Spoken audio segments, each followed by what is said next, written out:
Hello everyone. So today we're going to go over section 3.2, square root and absolute value of a function.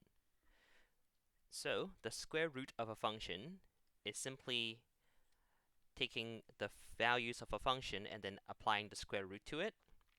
So that will only exist if the function's value already exists and it is greater than or equal to 0.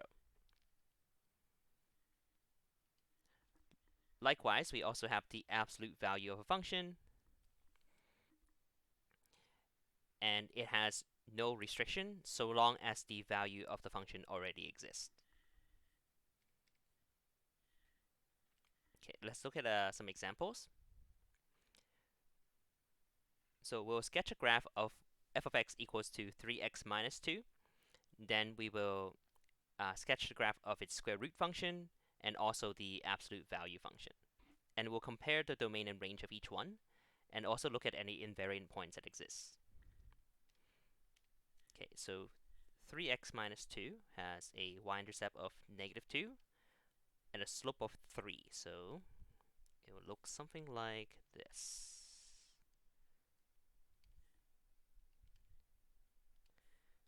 Right. Connect all the points in a straight line here, like so.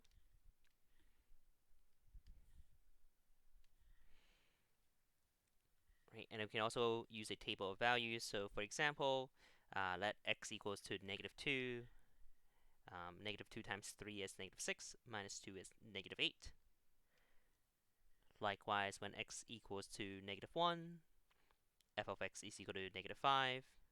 And then we have negative 2, 1. And then here, 2.5.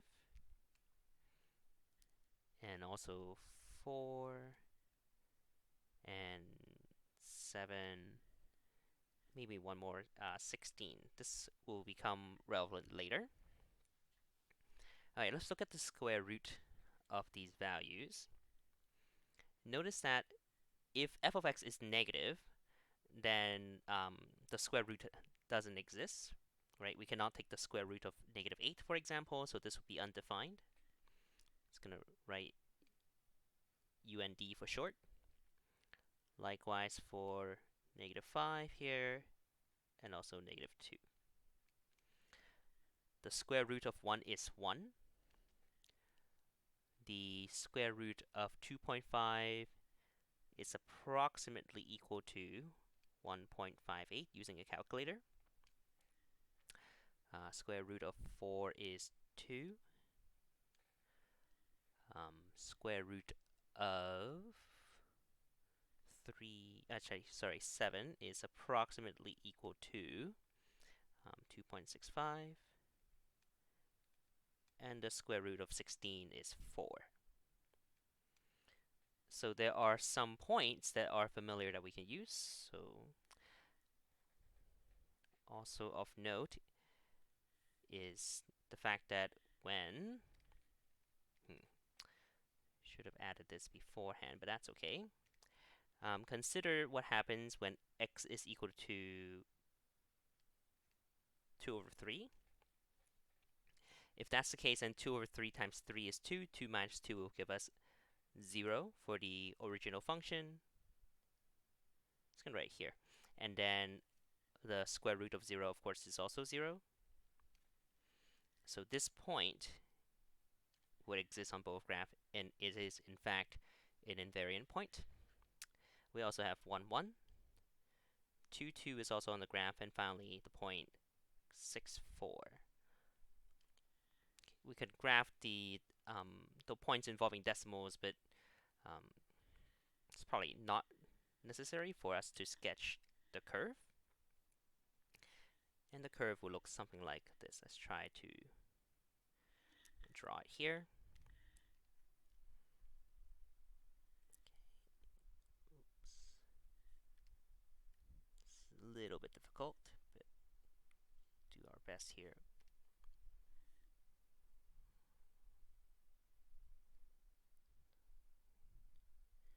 All right, something like this. Just a little bit off. something like that.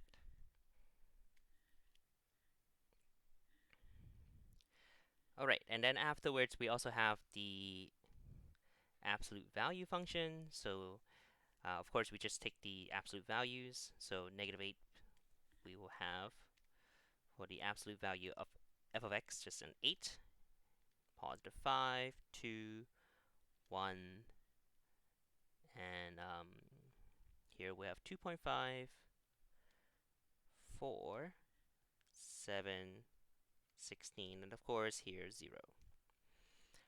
Okay, so what we'll notice right away is that these points would be the same on both graphs. Both the original function and the absolute value function. Okay. Once the f of x are negative, however, then we have the reflected part here.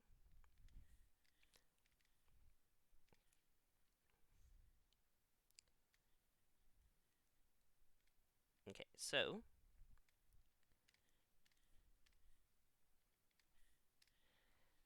that's a short comparison of a function, a linear function, its square root, and then the absolute value of the same function. Okay, so let's look at the domain and range of each one of these. I'm just going to erase this part here. Maybe put it somewhere else. Maybe up here is good.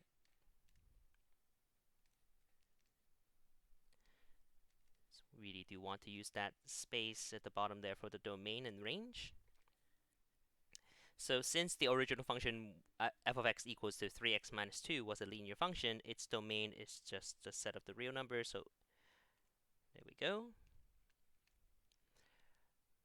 Now afterwards, notice that for the square root function, x had to be greater than or equal to 2 over 3.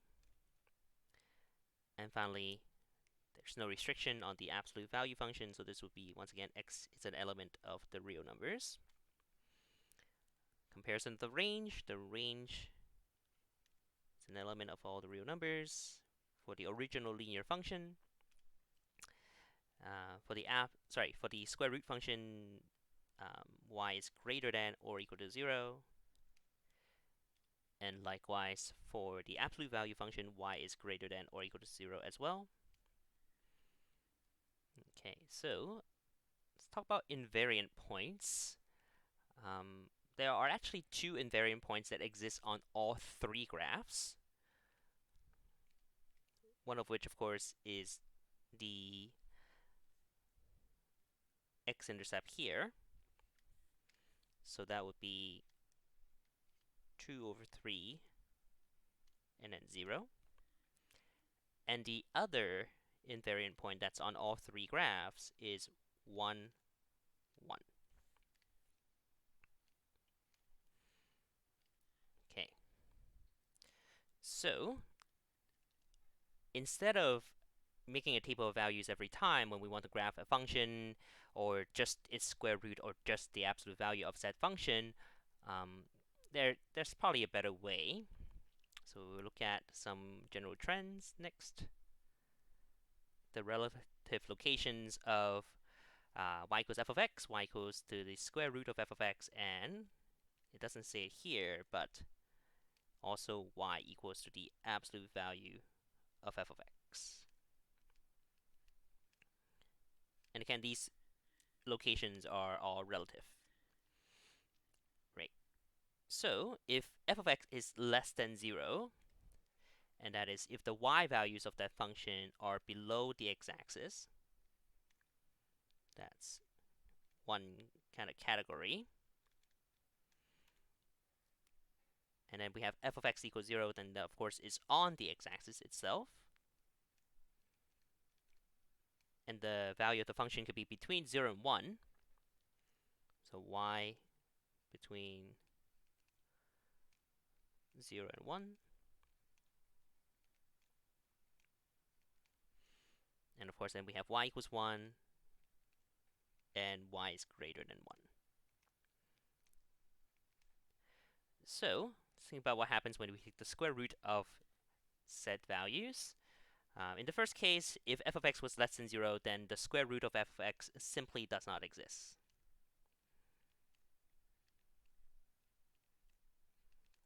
Right? Because then we would be trying to take the square root of a negative number.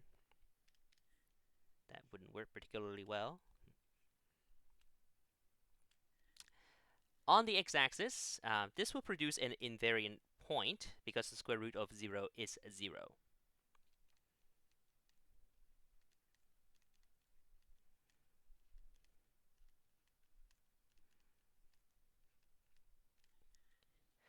Now, if the y values were between 0 and 1, and then we take the square root of that value, it is going to be greater than the original f of x value. So f of x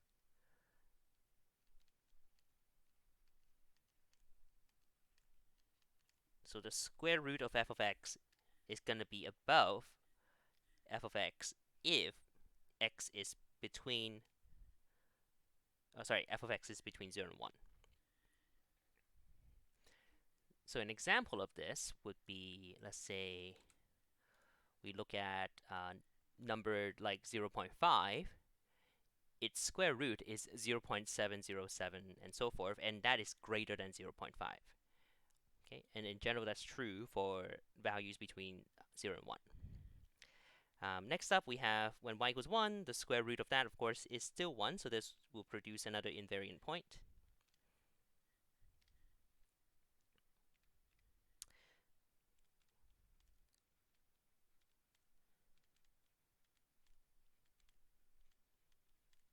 Okay. And finally, when f of x is greater than 1, or that is the y value of a function is greater than 1, then its square root will be below the f of x value.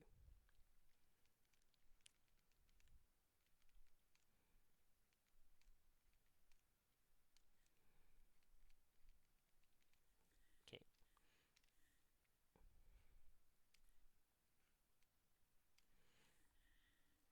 And simply going back to the first example here, we can see that for our first example here, this part of the square root is below the original function, and this part here, although it's very hard to see, the blue graph, which is the square root of f of x, is above f of x itself.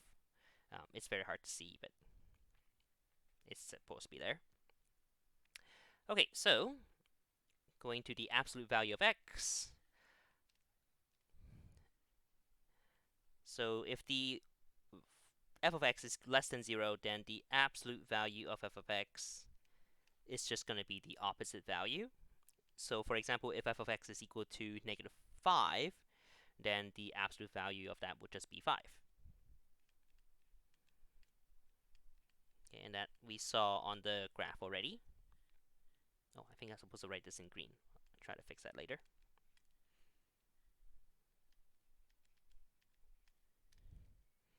And trying to maintain some symmetry so it's easy to read later.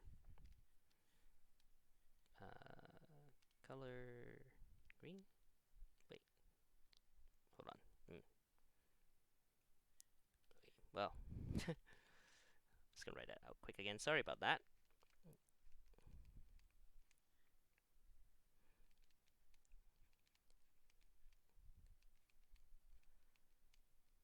Okay, so after that, the rest of this is pretty straightforward. If f of x is equal to 0, then the absolute value of that is also 0. Likewise, if f of x is between 0 and 1, the absolute value is between 0 and 1, and so forth. So for the rest of these are all going to be same as f of x. What's a nice way of writing that? Maybe the same as f of x, and then we'll just write like this so we don't have to copy that out so many times. Right, so that's how we can look at the relative locations of graphs of f of x, and then the square root of f of x, and it's also the absolute value of f of x.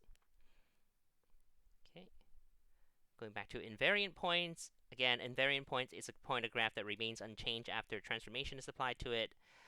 Any point that lies on a any point on a curve that lies on the line of reflection is invariant point. Now, when we are looking at absolute values and square roots, there are no lines of reflection per se, but that's just something that comes from the previous section about inverses.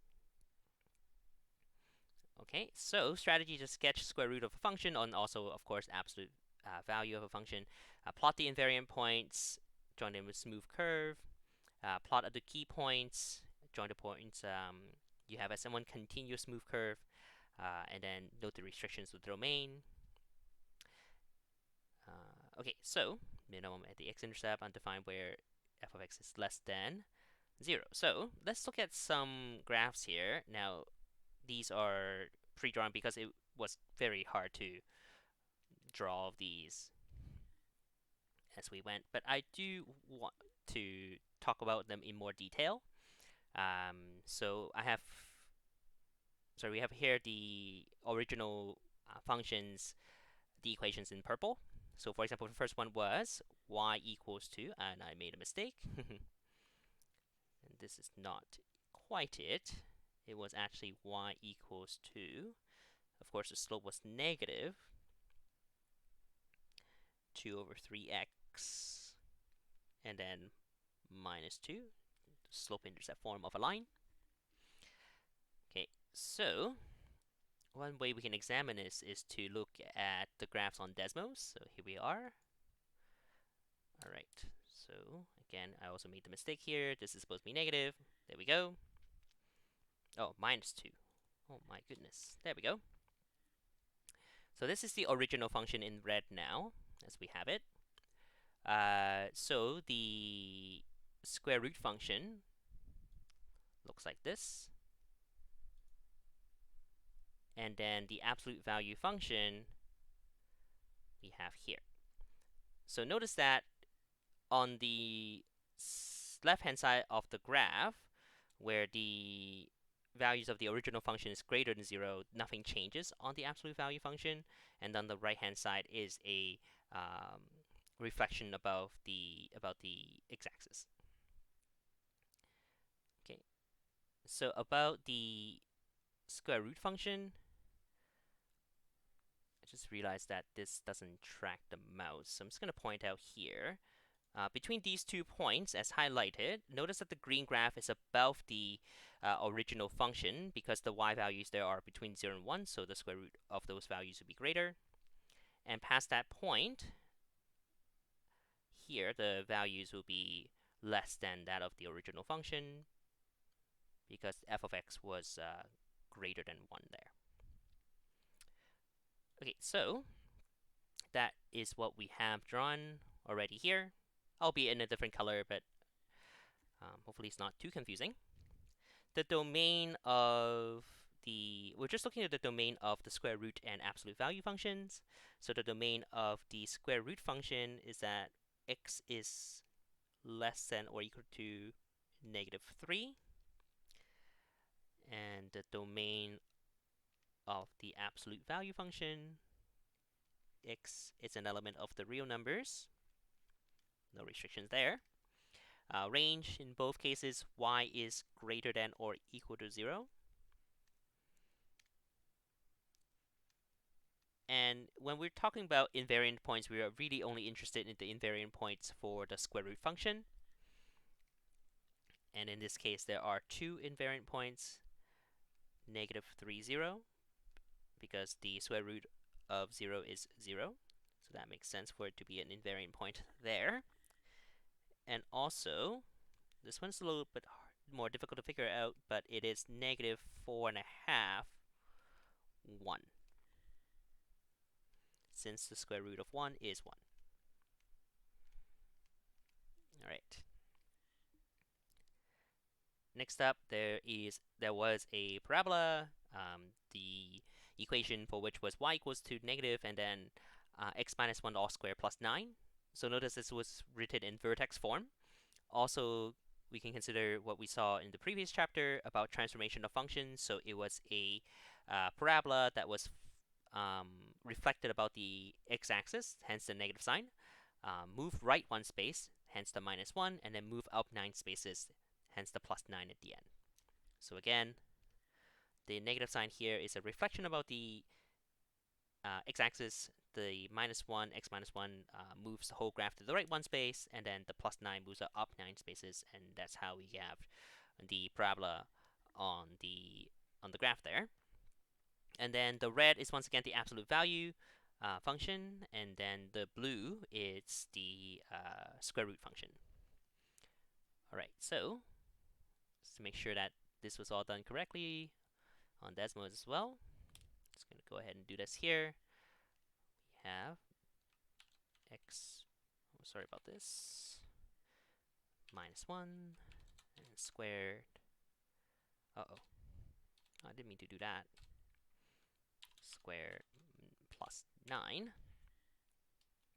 Right, so we can see the original parabola, the vertex is 1, 9. It's moved right one space, up 9 spaces, and reflected about the x-axis. Well, first reflected, and then the vertex was changed. The absolute value function, notice that this middle part here, because the original function was above the x-axis already, there's no change going from the original function to the absolute value function. However, once we're past that point on either side, we take the opposite value of those and end up with the positive values on the two branches on the either side. And finally, we have the square root function. So actually it is a semicircle, and note here between these 2 points that the green graph is above the original parabola. Okay, so it's a little bit more obvious this time. Okay, so let's look at the domain and range of these graphs. See, the domain of the square root function is going to be between a -2 and +4. I'm going to write this in interval notation. Of course, it could be written as an inequality as well. The range is from 0 to 3. And afterwards, the domain of the absolute value function is just x is an element of the real numbers, and y is greater than or equal to 0. A little bit less interesting, that one. The invariant points. So there are 4 invariant points. There's one here, when the value of the function and its square root of both 0, and 2 more where the value of the function was 1, since the square root of 1 is also 1. Okay, so -2, 0 is an invariant point. 4, 0 is an invariant point. And then the next 2 invariant points are a little bit trickier. So these 2 here, where the y value is 1. So we're just going to estimate. This will be approximately -1.8 and then 1. And finally, approximately 3.8 and 1. So once again, these 2 are estimates.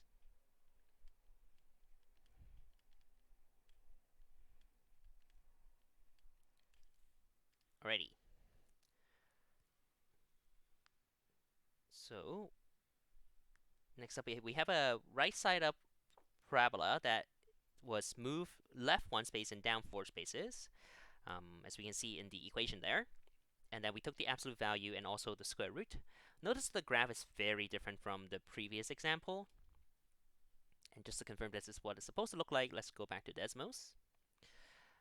The original function this time is going to be a positive here.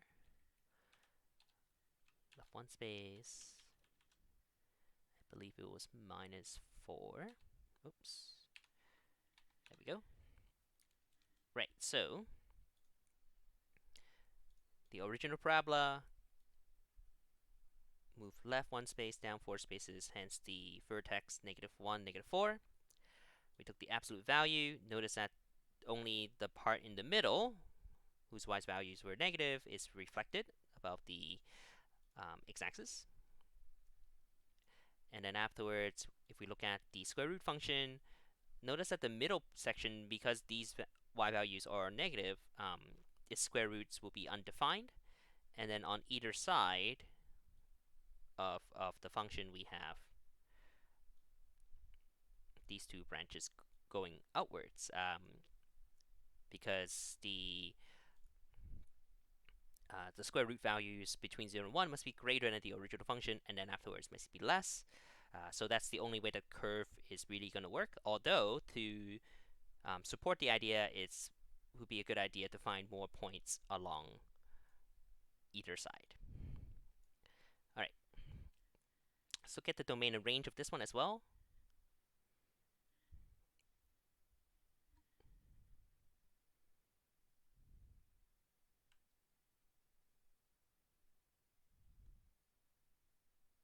Oh, sorry about that.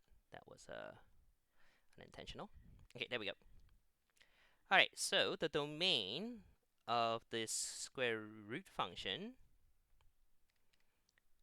we have x is either less than or equal to -3, or x is greater than or equal to 1. The range y is greater than or equal to 0. That is a little bit easier to find out.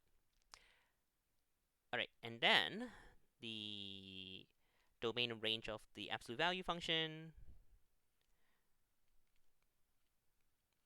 Pretty standard stuff there. Has been the same so far in all 3 cases. And then invariant points, there are once again 4 invariant points. The 2 when y is equal to 0 on the original function, and then the 2 when y is equal to 1 in the original function. So that would be -3, 0, 1, 0, and then a couple of estimates, -3.3, 1, and also 1.3, 1. Of course, these invariant points x coordinates can be found algebraically, so that would be more precise an answer, but an estimate would suffice in such cases. All right, finally, we have a parabola that has been moved up 2 spaces, so y equals x squared plus 2. So the absolute value function actually is exactly the same, because the entirety of the parabola is above the x-axis. There's no reflection necessary. And then the square root function is going to be this very interesting blue curve that we have here, right? Because basically we take all the y values and we just take the square root and plot a curve. So the domain range of this, the domain will be x is an element of the real numbers for both the square root and absolute value functions. The range of the absolute value function, of course, y is greater than or equal to 2 this time. And then for the square root function, y is greater than or equal to the square root of that 2. Also of note is that this graph has no invariant points going from the original function to the square root function, because every single y value, we can take the square root, it becomes a different value. There's no zeros or ones. Okay. So a little bit more complex of lesson this time. We are combining 2 different changes that we can apply to a function, both the square root and absolute value functions. But that's it for today, so thank you for listening.